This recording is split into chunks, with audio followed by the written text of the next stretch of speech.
Acts of disposal, or the act of disposal.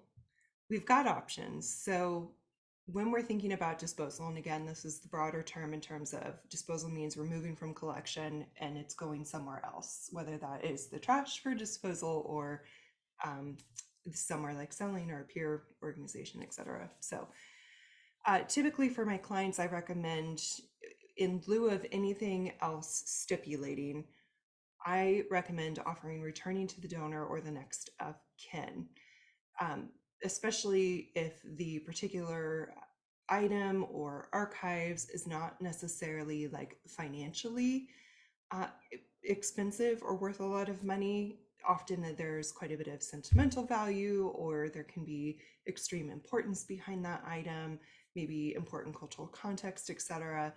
Offering it back to the donor or next of kin is often the best thing to do first before considering other disposal avenues. You can also consider transferring to a peer organization. This is often a great option, especially if you have quite a bit of one thing. And while that one thing is awesome, you don't need 20. So transferring to a peer organization so other people may enjoy it, other communities may enjoy it. Similarly with archives, if there's a better fit in terms of collecting mission, etc.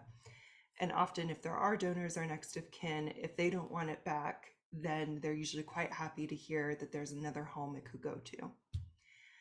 You can consider selling it, and there's the asterisk there, of course, because you need to check industry guidelines on what is acceptable, well, according to the field versus what is acceptable according to law, and needing to navigate that. Museums more so than archives in terms of considerations for when you are selling. In general, if you are selling, it usually isn't worth it unless that item is going to be worth, thousands of dollars or more. That's why you typically only see headlines or museums selling things that are worth quite a bit of money. Um, Other cases, though, and for other smaller shops, for museums and archives, I've seen clients also sell things on eBay that doesn't necessarily need to go to another museum. And so I've seen that as well. And it is just a perfectly other optional avenue of selling something.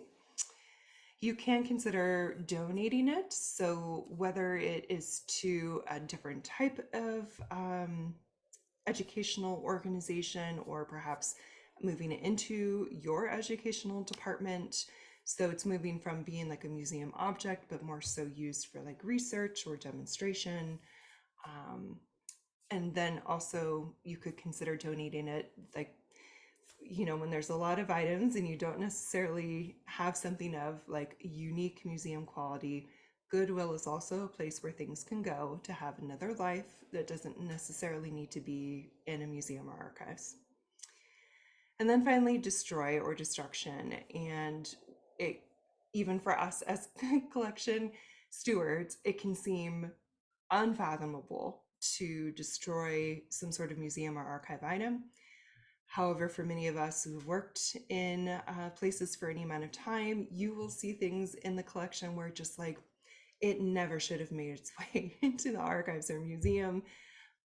It is not unique in any way. It is not really worth any particular money. And so sometimes the best place for it is the trash.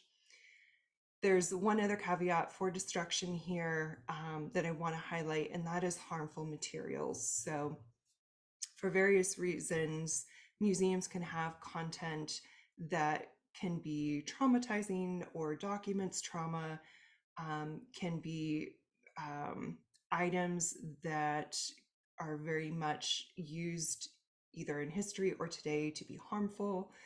An example of this is any sort of like World War II Nazi memorabilia, and for museums who may have way too many of like this particular Nazi patch or something, those are instances where you can consider offering it to other museums, but often all of those other museums already have way too many as well. You don't necessarily want to sell it because you're not sure who you are selling to or what happens with it after, and it can cause more harm if it goes back into the community. And so sometimes destruction of those harmful or items of trauma and genocide, that they just need to be destroyed. So there is a perfectly valid case, several cases really, of where destruction is the best option when you're deaccessioning that type of material. Offering to return to donor, there's feelings here. So we need to make sure we're being very sensitive to the feelings here. One, because we're human beings, but two, it will also help it go smoother. So begin with gratitude, reference your collecting mission, state why the object is being returned, explain just like broadly, don't need to go into policy, but just broadly like how the return helps the overall health of your collection in furthering the institution's mission, because that is one of the main reasons why we're deaccessioning. Offer referrals, if applicable, to peer museums who might be interested. Donors often really love and appreciate receiving those suggestions. If there are any, thank them again, but this time for their understanding, and then stipulate a number of days before you proceed with disposal. And I do have an example, I think, in the Q&A, because someone asked for one specifically.